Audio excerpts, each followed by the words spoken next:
Immediate, complete, and unconditional withdrawal from the territory of Ukraine. That is the call tonight from the United Nations on Russia. It's the wording of a resolution that was just passed resoundingly by the UN General Assembly with 141 countries backing it. The UN took the rare step of calling an emergency special session to vote on a 10-point plan to end the fighting just as the first anniversary of Russia's invasion of Ukraine approaches. But unlike Security Council resolutions, this one by the General Assembly is not legally binding on any of the member states. Let's go now to our very own Ines Pohl. She has been following developments for us at the UN in New York. Ines, so we've got approval of this resolution overwhelmingly, but by how big of a margin are we talking about?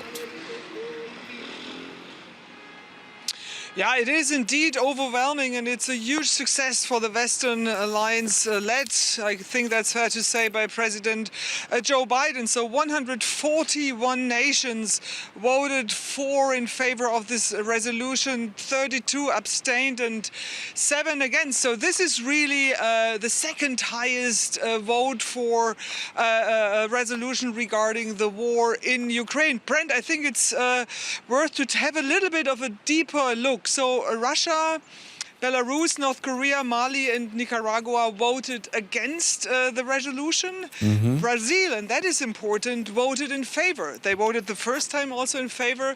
The last resolution, October 2022, they voted against it, and now they voted for it. And the reason for that is Joe Biden sat down with President Lula for 2 hours in the White House and convinced him. So there was a lot of groundwork which led to this huge success. And you know, a lot of commentators today, Ines, have been saying that Vladimir Putin's plan is just to wait out the West, and that it's just been a year, maybe 2 years have passed, and this solidarity that we're seeing with Ukraine is going to fall away.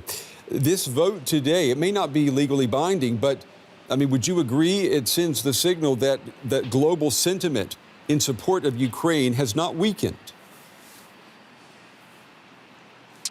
It does send a signal, and it does send a strong signal, but Brent, this resolution was really watered down. It's really, in a way, very commonplaces which are made there. They didn't agree on really bringing Putin in front of a trial. That was a request, kind of, or a wish from Ukraine. They want, the resolution says this war should come to an end, but it doesn't really say how. So, yes, this is a success, but the danger of the alliance kind of weakening and falling apart is far from over, because many nations, especially from the global south, now say, let's end this war as soon as possible, even if that would mean that Ukraine would give some Russian-occupied territories like Crimea, for example, to Putin, if this would lead to an end of this war. So we shouldn't overstate this outcome, because, again, the resolution was, some say, a vanilla resolution, a definitely watered down resolution. Yeah, some people would say whitewashing the realities of war. Our Washington Bureau Chief Ines Pohl with the latest on that UN General Assembly resolution vote. Ines, as always, thank you. Well, the fighting, it has devastated Ukraine and had a major impact on the global economy and on international relations. But what about inside Ukraine? The UN has recorded more than 8,000 civilian deaths from the fighting, but says the real figure is probably much higher. Around a third of the population has been displaced. Millions have fled their home country. The UN says more than 17 million Ukrainians are in need of humanitarian assistance. Russia has suffered repeated setbacks on the battlefield, but it still controls about a fifth of Ukrainian territory. And Mariupol, it is one of the cities in Russian-controlled Ukraine. Over the last year, we spoke repeatedly to Maria Serachenko. She managed to escape from Mariupol along with other civilians while Russian troops blockaded her home city. Earlier, she told us what life was like in her hometown before the invasion.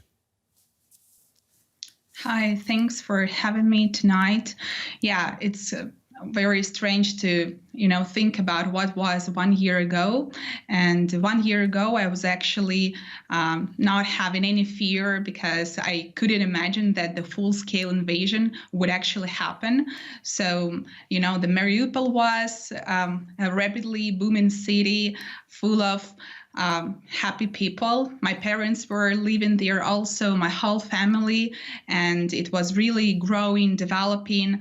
No one could imagine that something terrible would really happen, even though since 2014, when the war in Donbass started, Mariupol was really close to the front line. But nevertheless, it was relatively calm and safe before the full invasion started. You've experienced a tragedy, the likes of which Europe has not seen in decades. Most of the city that you're from has been destroyed. I mean, the pictures, they tell the story.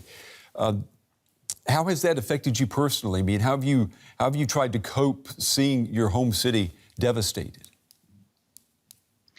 It's really hard to digest, to process that I have no home anymore, that my parents lost their home, my grandparents and all my family is now scattered all around the world. They are in different countries.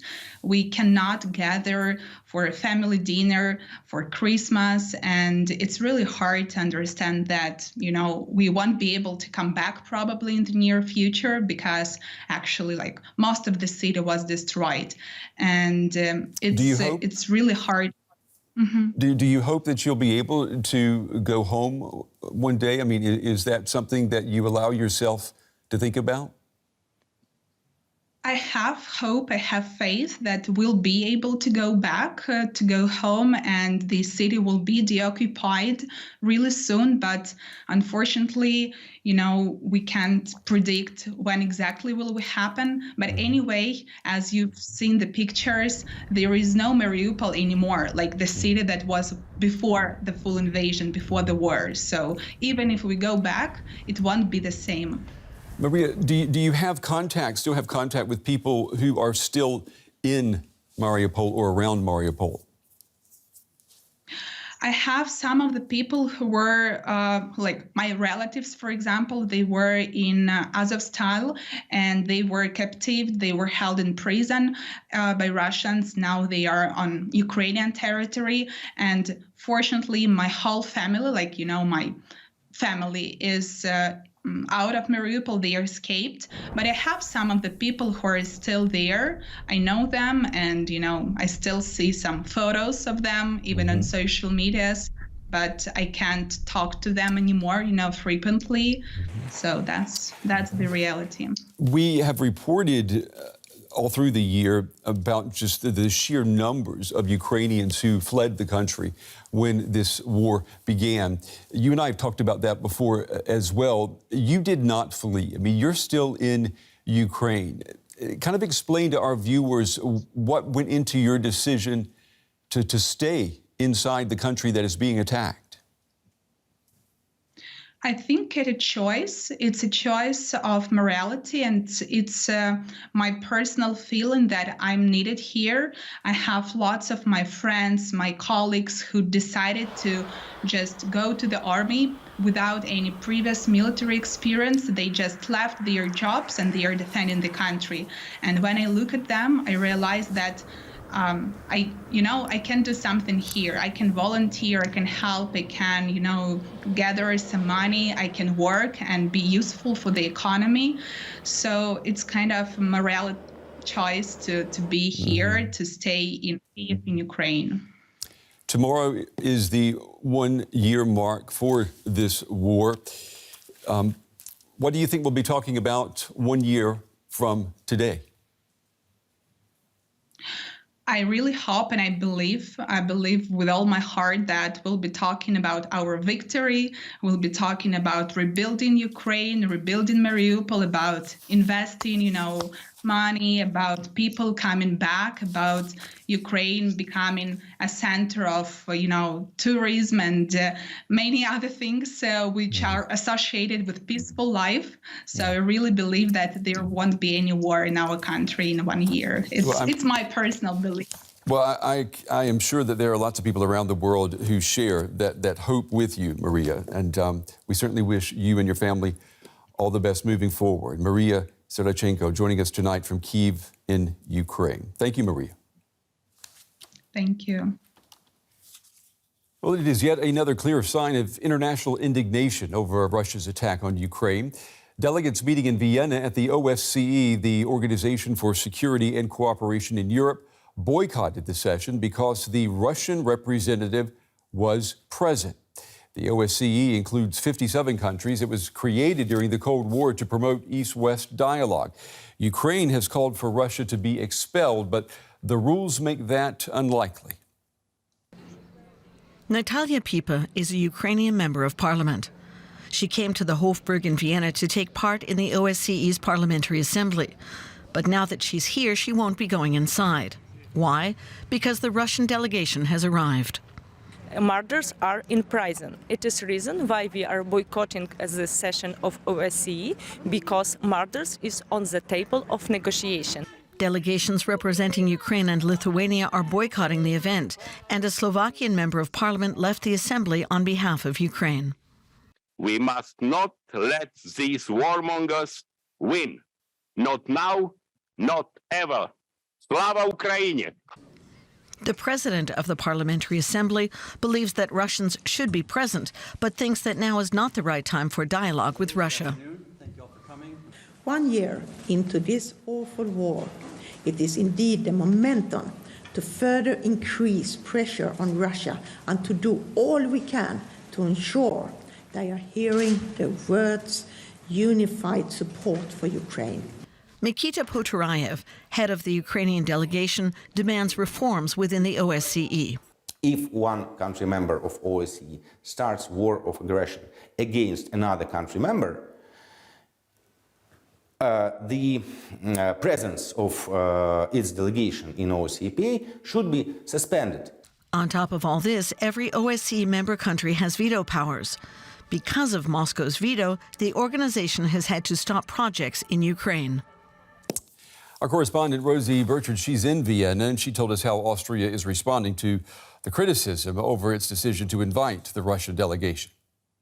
Now, Austria has come under some political criticism for issuing visas to these Russian parliamentarians, members of this parliamentary assembly. But I spoke to a spokesperson for the Austrian Foreign Ministry, and she insisted that her country is under international law obligations to issue these visas to members of the parliamentary assembly because Austria is the official host country of the OSCE. This has shed a spotlight on Austria, which is militarily neutral. But that spokesperson wanted to point out, of course, that Austria has been supporting Ukraine through humanitarian aid, through sanctions on Russia, and the fact, she said, that around 50,000 Ukrainians now call Austria home as refugees. There was quite a scene to behold here in Vienna as one Russian lawmaker began talking at this parliamentary assembly. The room began emptying out because there was a walkout. Now, that lawmaker went on to say he was happy people were leaving because it cleared up the atmosphere, and he was very critical of the way this whole parliamentary assembly is being conducted. Now, these talks are expected to continue on Friday, and so too is the controversy, because of course that coincides with that fateful day 1 year ago, the full-scale invasion of Ukraine.